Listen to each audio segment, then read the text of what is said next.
तारीख थी 15 जुलाई 2025। जगह पटना का कंकड़बाग इलाका, जहां की सड़कों पर रात हमेशा जल्दी सो जाती थी। लेकिन उस रात एक ऐसा रहस्य शुरू हुआ जो आने वाले महीनों तक अखबारों की सुर्खियों में छाया रहा और जिसने भारतीय बैंकिंग सिस्टम पर सवालिया निशान खड़े कर दिए। उस रात शहर के जाने माने बैंक मैनेजर अभिषेक बरोड़ अपने रिश्तेदारों के साथ एक पारिवारिक समारोह में गए थे।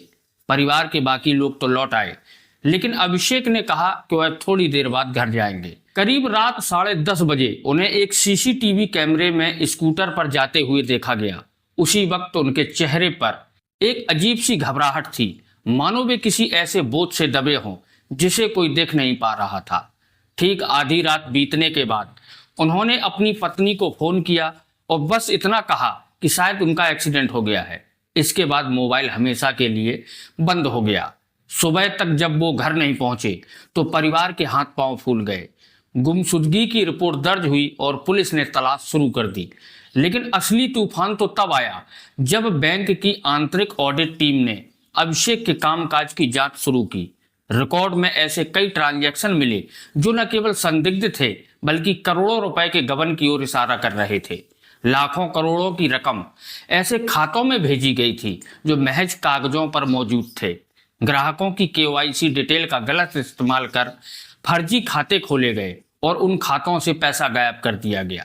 कुछ रकम शेयर मार्केट के शॉर्ट टर्म ट्रेडर्स में लगाई गई, कुछ रकम जुए और सट्टे में लगाई गई और कुछ विदेशी अकाउंट्स तक भेजी गई। यानी मामला साधारण गड़बड़ी का नहीं था बल्कि एक हाई प्रोफाइल बैंक फ्रॉड का शक पैदा कर रहा था। लेकिन सवाल यह था कि अभिषेक क्या खुद इस पूरे खेल का मास्टरमाइंड था या फिर कोई और ताकतें उसके नाम का इस्तेमाल कर रही थीं।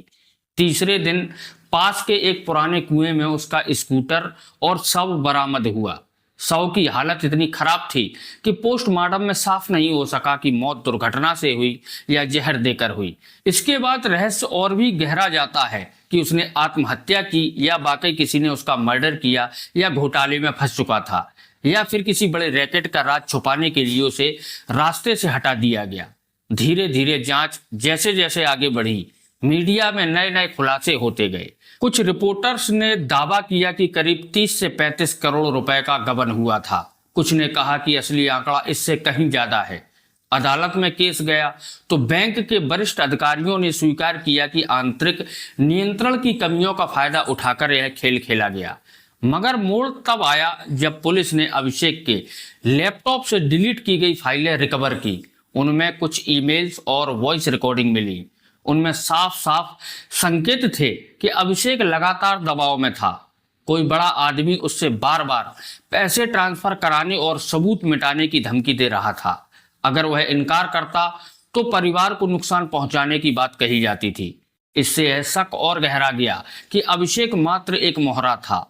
असली खिलाड़ी वे लोग थे जिनकी पहचान आज तक सामने नहीं आ सकी। पुलिस ने कुछ बिजनेसमैन और राजनेताओं से पूछताछ की, लेकिन सबूत न मिल पाने के कारण केस खिंचता चला गया। आज महीनों बीत जाने के बाद भी अभिषेक की मौत का रहस्य ही बना रहा। पर यह घटना पटना की नहीं बल्कि पूरे देश के लिए एक चेतावनी बन गई। इसने हर नागरिक को यह सोचने पर मजबूर कर दिया कि अगर सिस्टम के भीतर बैठे ईमानदार चेहरे भी किसी दिन गायब हो जाएं या दबाव में झुक जाएं तो आम आदमी की मेहनत की कमाई कितनी सुरक्षित है।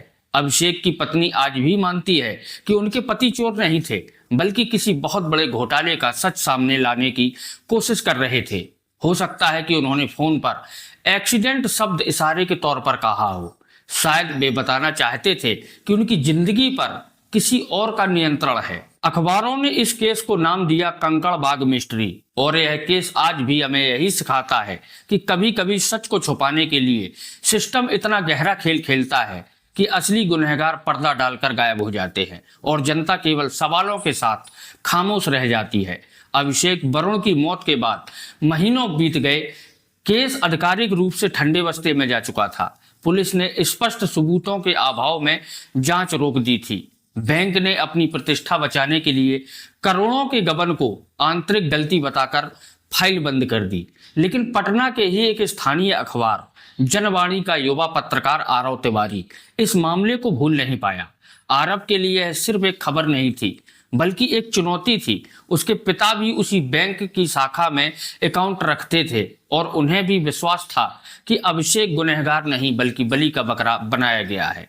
आरब ने तय किया कि वह अपनी जांच खुद करेगा। सबसे पहले उसने अभिषेक की पत्नी से मुलाकात की। वह टूटी हुई थी लेकिन एक साहसी महिला थी। उसने आरव को एक पुरानी डायरी दिखाई जिसमें अभिषेक ने कुछ रहस्यमयी नोट्स लिखे हुए थे।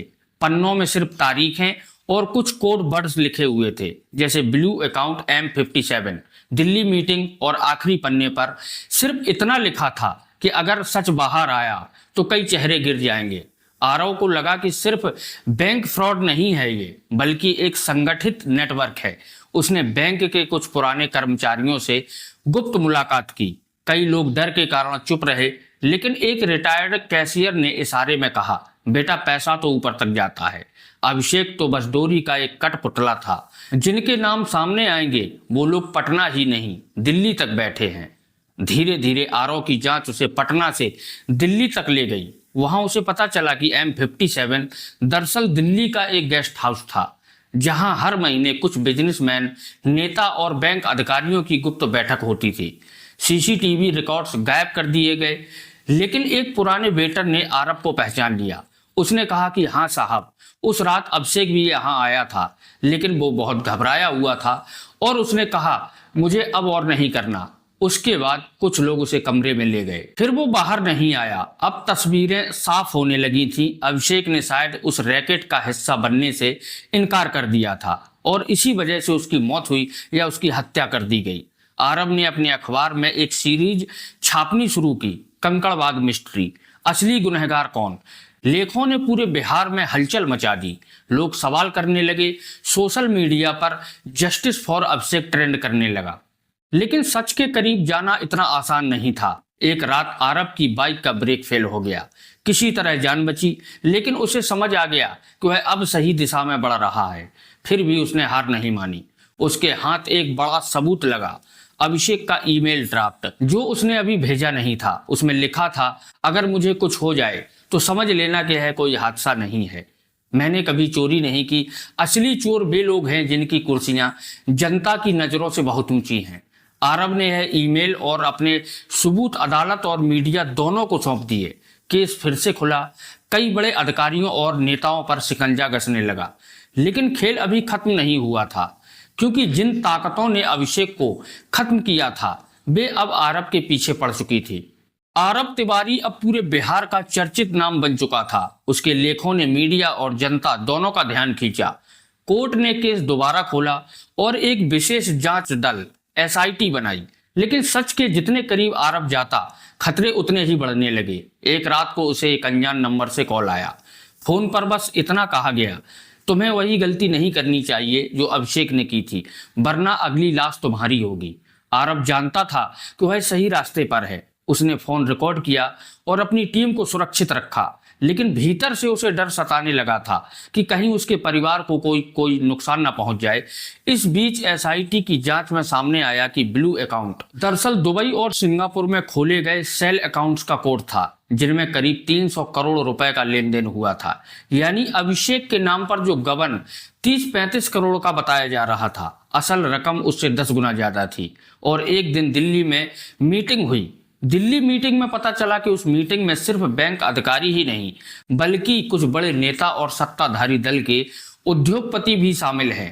अभिषेक ने जब इस पर सवाल उठाया तो उसे चुप करा दिया गया। आरब ने इन सबूतों को जोड़कर एक एक्सक्लूसिव रिपोर्ट तैयार की, लेकिन पब्लिश होने से पहले ही दिन अखबार के सर्वर हैक हो गए और डेटा डिलीट कर दिया गया। उसके एडिटर ने साफ कह दिया, आरब, हम जान जोखिम में नहीं डाल सकते, यह रिपोर्ट हम नहीं छापेंगे। उसके बाद अब आरब अकेला था। तभी सस्पेंस का एक नया मोड़ आता है। उसी रात उसके घर के बाहर 2 काली गाड़ियां खड़ी देखी गईं। खिड़की से आरब ने देखा कि उनमें से एक आदमी वही था जिसे वेटर ने दिल्ली मीटिंग में देखा था। अब उसको समझ आ चुका था कि सिर्फ पत्रकारिता से लड़ाई नहीं जीती जा सकती। सच बाहर लाने के लिए उसे सबूत अदालत तक पहुंचाने होंगे। आरब ने चुपचाप सबूतों की एक कॉपी पेन ड्राइव में सेव की और अपने भरोसेमंद दोस्त अधिवक्ता नेहा सिंह को सौंप दी। उसने कहा, अगर मैं कल तक जिंदा ना रहूं तो ये ड्राइव मीडिया और कोर्ट दोनों तक पहुंच जानी चाहिए। अगले दिन सुबह पटना से दिल्ली जाने वाली ट्रेन में आरव सवार हुआ। उसके पास और भी गवाह थे जिन्हें वह एसआईटी के सामने पेश करने वाला था। लेकिन जैसे ही ट्रेन आरा स्टेशन के पास पहुंची, उसमें अचानक आग लग गई।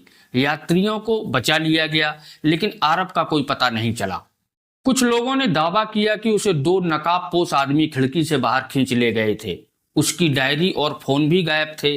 अब सवाल यह था कि क्या आरव को हमेशा के लिए फिर चुप करा दिया गया, या फिर उसने खुद को गायब कर लिया ताकि सही वक्त आने पर और भी बड़े सबूतों के साथ वह लौट सके।